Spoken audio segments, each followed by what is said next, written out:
Queridos e amados irmãos, a paz do Senhor Jesus. Aqui quem vos fala é seu irmão inquisto Evandro Silveira. Quero aqui agradecer a Deus por mais essa rica oportunidade a qual o Senhor me concede. Está trazendo uma palavra de reflexão para os irmãos. Quero também louvar a Deus pela vida de cada um que for receber esta palavra. Meus irmãos, o poder da oração sobre a nossa vida. Se as pessoas soubessem o poder que a oração tem, meus irmãos. A palavra de Deus nos mostra em diferentes passagens o poder da oração.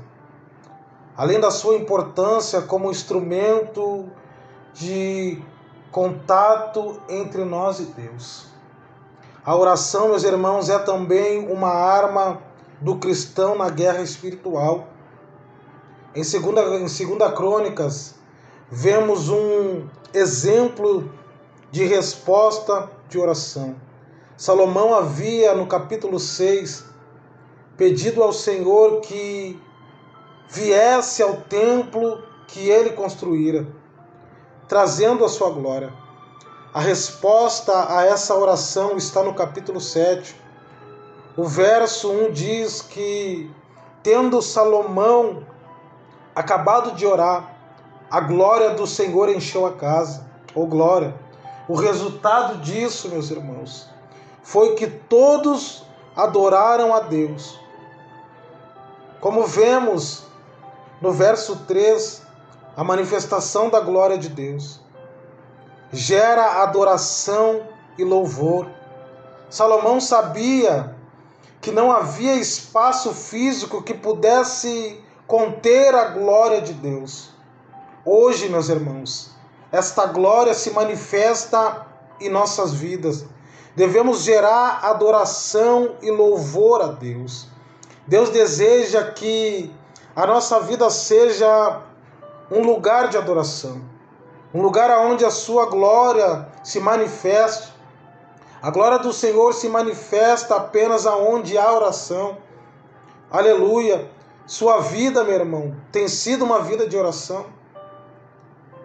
A oração é uma arma espiritual. Mesmo quando pecamos, quando estamos debaixo de maldição, por pior que a situação possa parecer, sempre podemos orar. As situações podem ser revertidas por meio da oração. Tiago nos diz que a oração do justo pode muito em seus efeitos. Nossa oração move o coração de Deus. O Senhor fala que se orarmos e nos convertermos dos nossos maus caminhos, Ele ouvirá as nossas petições. Um grande homem de oração na Bíblia foi Daniel. Ele orava, meus irmãos, 3 vezes ao dia.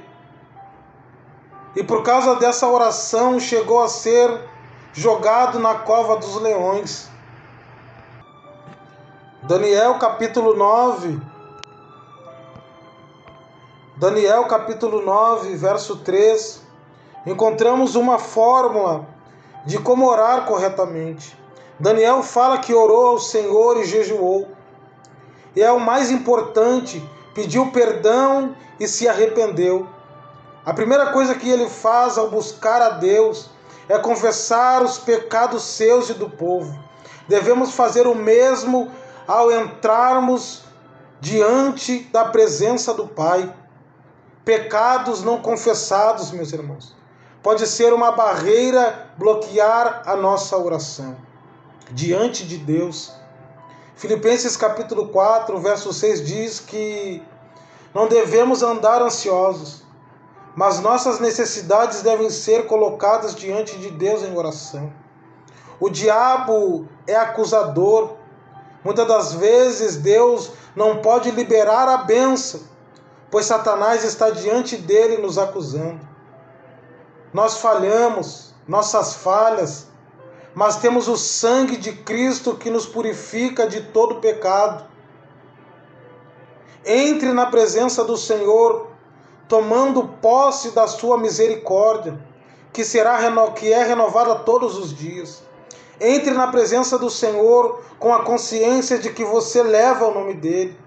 Somos cristãos, imitadores de Cristo. Daniel era um homem que sabia tocar o coração de Deus. No versículo 19, ele pede ao Pai que ouça, aleluia, e perdoe. Precisamos pedir e liberar perdão. E nos versos 20 e 21 ele fala sobre o que ocorre quando oramos a Deus. Um anjo foi enviado pelo Senhor para tocar Daniel antes mesmo que ele terminasse de orar. Deus quer atender a sua oração. Mateus capítulo 7, verso 7. Em Mateus capítulo 7, verso 7, ele diz: pede e dar-se-vos-á, buscai e achareis, batei e abre-se-vos-á. Deus quer nos dar, meus irmãos, muitas coisas. Uma criança, quando quer algo, insiste. Continua pedindo, meu irmão. Devemos ser como uma criança. Será que temos insistido em oração diante de Deus? Você tem incomodado o Senhor pedindo para ser uma bênção na vida de outras pessoas? Quando um filho não tem barreiras com o pai, ele pede, sabendo que na medida do possível, o pai vai lhe atender. Deus quer que você seja uma bênção na vida de outras pessoas. E a forma de conseguir isso é pedindo em oração. Quando a igreja ora junto, as portas, aleluia, do inferno não prevalecem contra ela. Atos capítulo 12, encontramos um exemplo. Em Atos capítulo 12, encontramos, meus irmãos, um exemplo da força da oração da igreja. No versículo 5, lemos que a igreja orava por Pedro, que estava preso por Herodes. O resultado, meus irmãos, Deus enviou um anjo que libertou a Pedro de forma milagrosa. Deus prometeu que ouviria as nossas orações. Nós somos o templo do Senhor. Ele vai ouvir a nossa oração. Ele vai ouvir o teu clamor, tenha certeza, tenha fé. Ele vai responder aquilo que tu tem colocado diante dele em oração. Ele enviará, aleluia, o seu anjo para te guardar e te ajudar no meio da tua caminhada. Use, meus irmãos, esta arma poderosa que Deus colocou em suas mãos. Faça da sua vida uma vida de oração e adoração a Deus. Que Deus possa te abençoar, meus irmãos.